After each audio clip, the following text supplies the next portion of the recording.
Hi there, Sanbonani Molweni. Welcome to Fix Channel. If you're new here, please subscribe before the end of the video. If it's sunny, thank you for love and support. I appreciate you. It's happening season 8. Yabo makuthiwa kumoshakele, kushubile, ziyakhala, kuthiwe game on, and enye team iyaqhaqhazela. Why? Bayawasaba amahlazo. Ukuze kuthiwe indlu yegagu iyanetha. Akusanethi-ke manje kuvele-ke nje yangena yonke imvula yagamanxa endlini sekugcwele amanzi. Manje indlela yokuthi kukhishwe la manzi asendlini phakathi kudonswa abantu abangasahlangene. I-location yini? Umkipito. Sifuna ukuzwa ukuthi kuthiwani ngomkipito. Also i-understanding yabantu yomkipito kanti yini? Because sizwe kuphi from the horse's mouth. Ukuthini? Ngangihlala nonkosikazi, mina ngiyi-girlfriend, and uhusband ubefika kankosikazi. Also, the same husband, i-boyfriend yami. And lo nkosikazi wangithanda ngale ndlela ukuthi ubekhala mangiyikhaya. Iyeke-ke leyo. Ile nganekwane ibangwa abantu. Manje kwabanye bafila sengathi kunendlela yokudonsela igama phansi, kodwa sizwe ngaye ofuna i-clarity futhi uyena umnikazi wendaba. Nansi-ke into because manje baningi kunabantu guys abangathanda ukuthi into wrong nabangathanda ukukhuluma into eyiqiniso, badaliwe nje kanjalo. Abantu laba isikhathi esiningi abafuna ukublame abantu for amaphutha abo. And mabeyikhuluma izinto umuntu lo ongakwazi ukukhomba umthakathi engekho umthakathi eyikhombe umthakathi eyithakathe yena ngezenzo zakhe ezinama-results, ngoba ayikho into oyenza ingabi nemiphumela yakhona.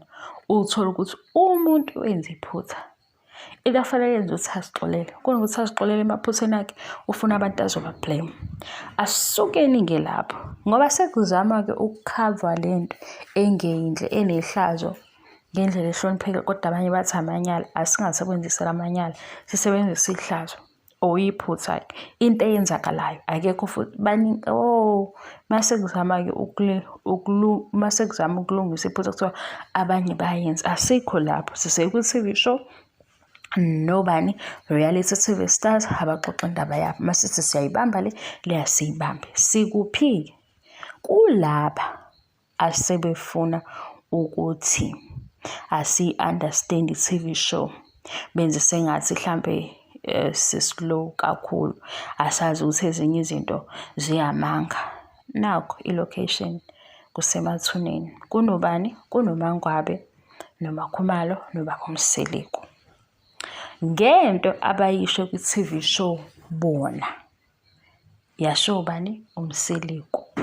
Lento ababeyenza ukuthi bahamba ethuneni likankosikazi ongasekho ifana nokuthakatha.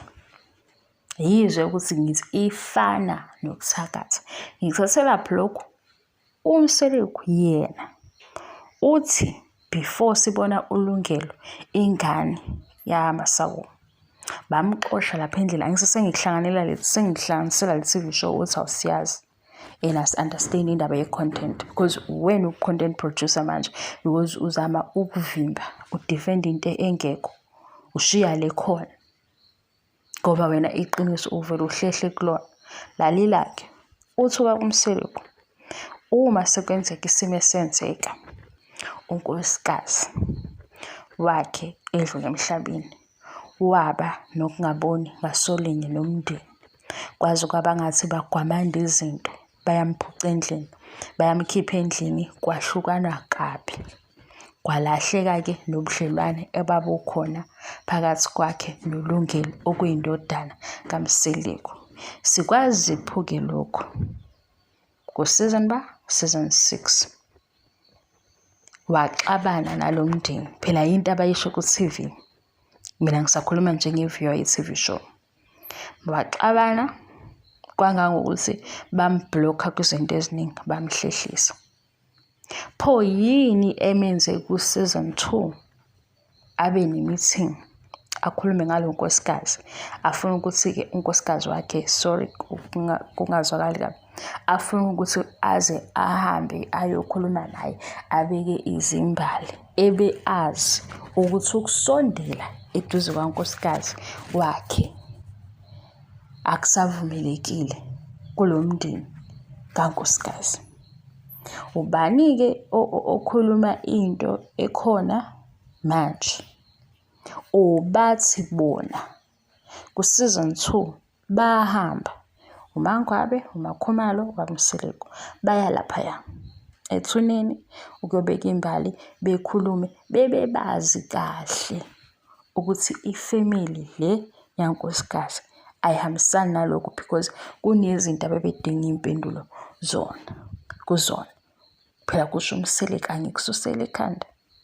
Bahamba i-meeting eyaba khona, uphatha igama lankosikazi ebe azi ukuthi kusenezinto ezingahambanga kahle because kwaba nesimo esithile. Sezwa ngaye futhi ningasukeli nithi ngiyayiqamba lento. Mayiphela le meeting kunohlelo lwesibili ukuthi baya lapha ethuneni. Ethuneni baya, yena wazi kahle ukuthi isimo sakhe nalomndeni kankosikazi wakwaSawule kupheleliphi. Baze bafika namakhamera. Wena-ke because i-TV show uyayazi, thina siyazi, thina sibamba lento esesiyilalile kuMzansi Magic, sayibamba ku-Showmax because i-DStv siyayikhokhela. And izinto esiyikhokhela sizoyibuka mase siyayiqoqa. Sixoxele-ke. Sesinika over to you, content producer. No, awuyini content producer.